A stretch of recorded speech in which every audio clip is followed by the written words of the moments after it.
শীতের সময় কিন্তু এ সময় গাছিরা কিন্তু ব্যস্ত থাকে দর্শক। গাছি ভাইরা প্রত্যেকটা জেলা কিন্তু, যদি খেজুর গাছের সংখ্যা যদি বলা হয় যশোর এবং কুষ্টিয়ায় কিন্তু প্রচুর এভাবে খেজুর গাছ প্রচুর আছে। ওখানে গাছিরা বিভিন্ন অঞ্চলে কিন্তু গাছিরা কিন্তু বিজি আছে। আমি যেহেতু সাতক্ষীরা জেলা, এখানেও গাছি ভাইরা কিন্তু ব্যস্ত আছে রস সংগ্রহ করার জন্য। যেহেতু শীতকাল চলে এসেছে, নভেম্বর প্রায় মাস শেষ, ডিসেম্বর প্রায় হবো আর কি।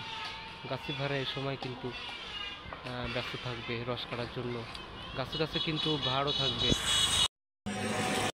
বিভিন্ন অঞ্চলে কিন্তু গাছি ভাইরা ব্যস্ত থাকে রস করার জন্য, যেহেতু শীতকালের সময় চলে এসেছে। পরিষ্কার ভালোভাবে তারা গাছ সংগ্রহ করছে।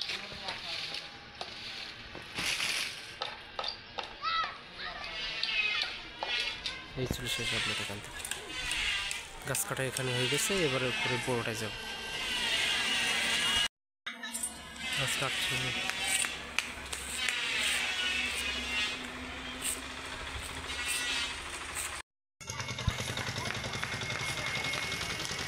গাছটা আমি আপনাদেরকে দেখানোর চেষ্টা করছি। আর গাছ কিন্তু বেয়ে বেয়ে পড়ছে।